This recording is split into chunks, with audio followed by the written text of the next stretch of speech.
Welcome to GameSpot Live. I'm Greg Kasavin here to tell you all about Tom Clancy's Splinter Cell for the Xbox, one of the most highly anticipated Xbox games of the season. It's a stealth action game, meaning the object of the game is to stay hidden from your opponents as you engage in a number of highly confidential, highly dangerous covert assignments. Throughout the game, you play as a character named Sam Fisher, and the title of the game refers to him, meaning that he operates alone. He's a Splinter Cell.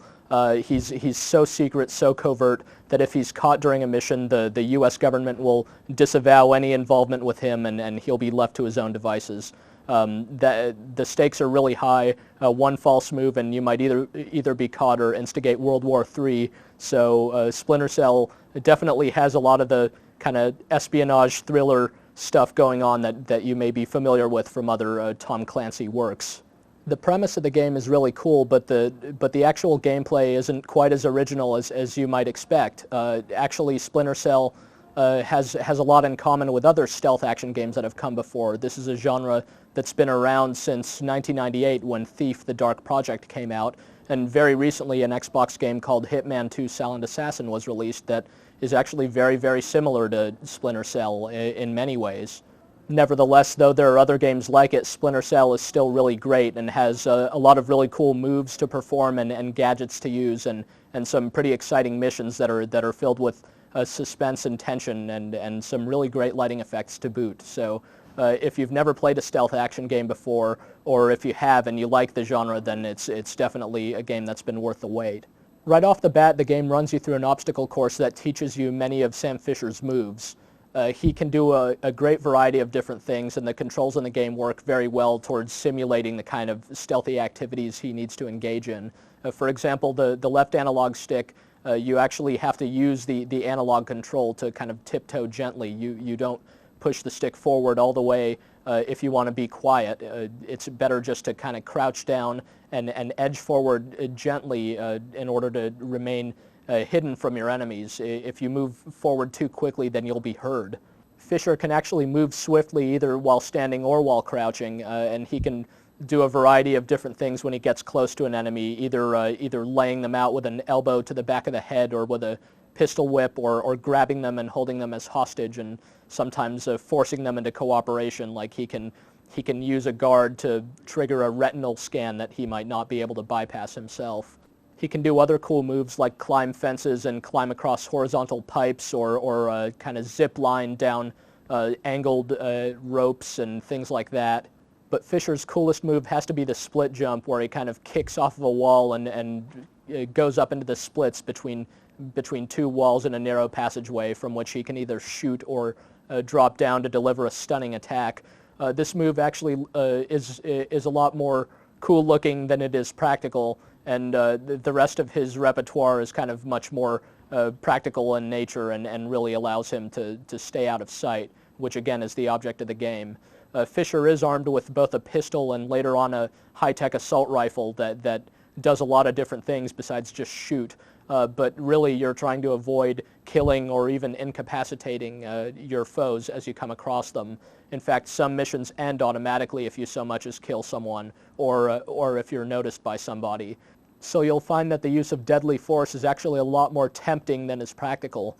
You'll instead find yourself using your pistol just to do things like shoot out lights or knock the lights out of guards, and your assault rifle has some cool little features like the ability to launch little probing cameras or distraction cameras that can affix themselves to walls and then give guards a lungful of knockout gas if they walk by. But really, if you're using your weapons a lot, then you're not playing Splinter Cell well. The ideal scenario is one where the guards don't even notice you're there and you creep right by through the shadows, ideally using your night vision goggles or sometimes your thermal vision to help you through the situation. The guards aren't terribly bright. They'll go to investigate noises and will shoot on sight if you're seen, but otherwise they just kind of follow along in the same pattern and they'll run headlong into kill zones if you get into a firefight with them. So they're not really, they're only dangerous because they can kill you in a few hits, and there are more of them than there are of you, and also because if you're seen too many times in a mission, it'll automatically end. This is actually one of the most frustrating aspects of Splinter Cell.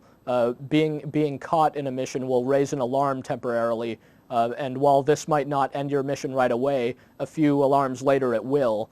So you can find yourself hopelessly stuck in situations where you've saved your progress and you can't avoid but trip an alarm, and that forces you to restart the mission all the way from the beginning. There's a lot of trial and error in the game in general. You're going to get caught many times in each and every mission, and you'll probably end up reloading saved games dozens of times before you get to the conclusion of every one of the game's 9 missions. Trial and error gameplay is basically pretty natural in gaming, but in Splinter Cell it does kind of get a bit over the top sometimes. You'll just play through the same sequence many times until you finally get it right. And by that time, the suspense of knowing what's around the next corner will be long gone. Splinter Cell is certainly notable for its lighting effects, which are quite simply the best in any game yet. They're just really attractive above all else. You'll see things like kind of the sun basking through Venetian blinds or bright floodlights shining through chain link fences, and really realistic but really dramatic and stylish effects like this. They're not just for show. The shadows are your friend in Splinter Cell, and you'll naturally become harder to spot when you're hidden in the shadows. So you'll learn to run for cover often. But otherwise, the lighting effects just work great as eye candy and help make the entire game look really good. Fisher's movements are also outstanding. He's hand animated. It's not motion capture, even though it looks like it, but you'll see some really great detail in his motions. You'll see his individual fingers articulated when he's climbing hand over hand, or you'll see him land with a real thud when he drops a fair distance. Stuff like this makes the game look really dynamic. On the other hand, the graphics aren't perfect. The frame rate chugs along sometimes, and some of the cutscenes in between missions actually look rather ugly in stark contrast to the rest of the game. There's also some clipping. You'll sometimes see enemies' feet like sticking through walls and weird things like that. And this stuff does sufficiently kind of undermine the visual presentation a bit, keeping it from being quite as good as it can be. But still, Splinter Cell does look really great. It also sounds outstanding, as any self-respecting stealth game should. You'll hear Fisher quietly fidgeting around through the darkness, giving you the sense that he's this really highly trained operative, but he's not kind of immune to the laws of physics. The moves he makes noise, and he's making great efforts to keep himself quiet. You'll have to listen for your enemies as well. The game's music is really well done and picks up as the action heats up if you're spotted or noticed or caught in a firefight. But you'll find that actually, like in some other stealth games, the music actually almost serves as a bit of a cheat. You'll realize that the coast is clear only when the music dies down. You'll be in a fight and the music will be pumping, and you'll eliminate all the enemies in the area and hear the music quiet down again, and that means you're safe. It sort of eliminates some of the tension that otherwise might have been there had you been forced to wonder whether any remaining guards are waiting for you. The game's got a lot of speech in it, and the highlight of it is certainly Sam Fisher himself, who's voiced by Michael Ironside from films such as Starship Troopers and Total Recall.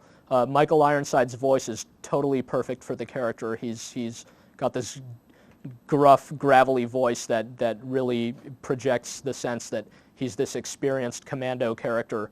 But some of the other voice acting in the game isn't quite as good, and it's actually a bit disappointing that the enemies you'll come up against, Tom Clancy's dynamic villain duo of the Russians and the Chinese, speak in English using kind of stereotypical accents. It would have been nice if they spoke in their native languages and Fisher translated for you or something to that effect. Still, all in all, Splinter Cell's production values are has a lot of really interesting elements as well. It's a hard game that you're not going to finish in a day. It's got replay value in that there's a hard mode that makes things even tougher and really emphasizes the stealth elements, and there's also the promise of additional downloadable content, though none is available at this time.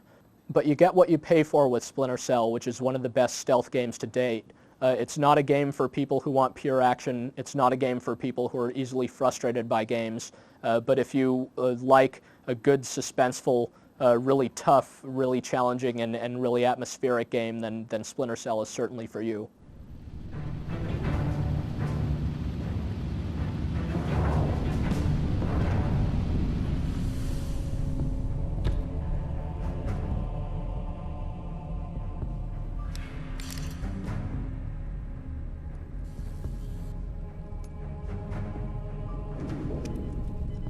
Nikolai's just declared war on the U.S. The Georgians hit our communications, transportation, power grids. We still don't know how extensive the damage is. Your mission just became critical. You know what you need to do. You mother...